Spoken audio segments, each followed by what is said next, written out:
अस्सलाम वालेकुम। जी त ही असो सॉन्ग प्यारो लिखो है असांजे भाउ शायर राहिल सुमरो ईरान का। इन सॉन्ग के पसंद किया है वसीम अली बुरड़ो, आसिफ अली बुरड़ो, इशफाक अली जेहो, मीर हसन बोयड़ो, अहमद अली कलर, इरफान अली जेहो।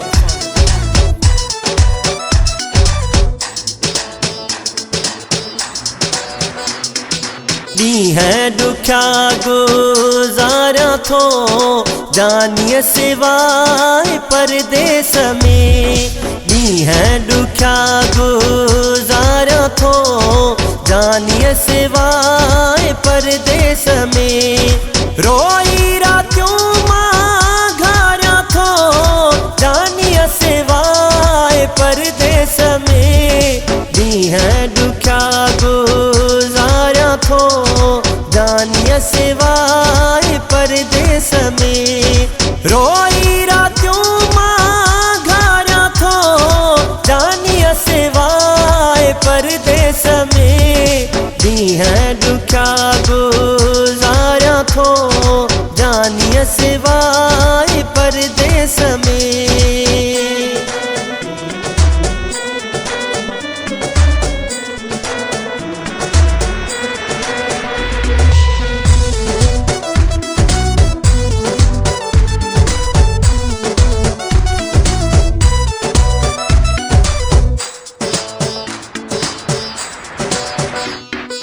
यार बिना जीअण मुझो हाणे दुख्यो थी पयो।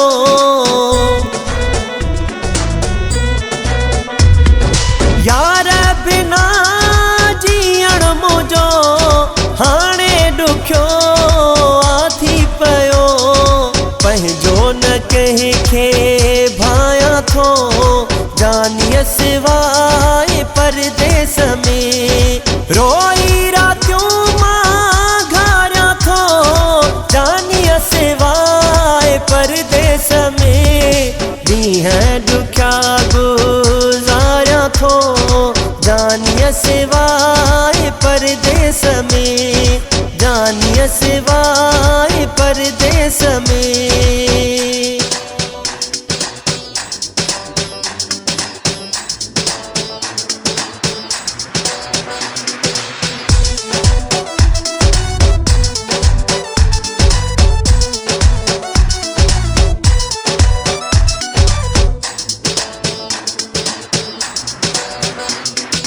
हाल जुदाई हीरा कया सूर विछोड़े बीड़ा कया।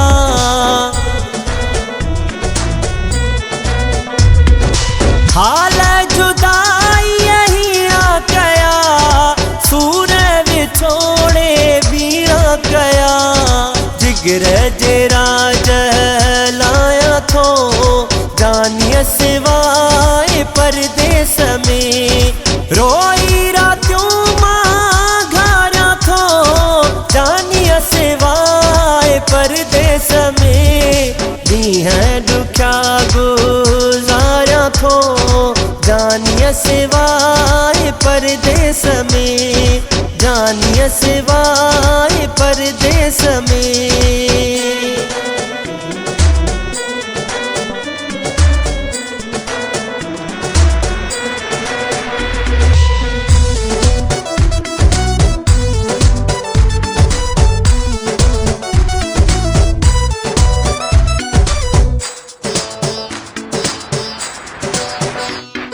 राहिल साहणे मिल तू अची जिंदगी आ थोरी सुमरा बची।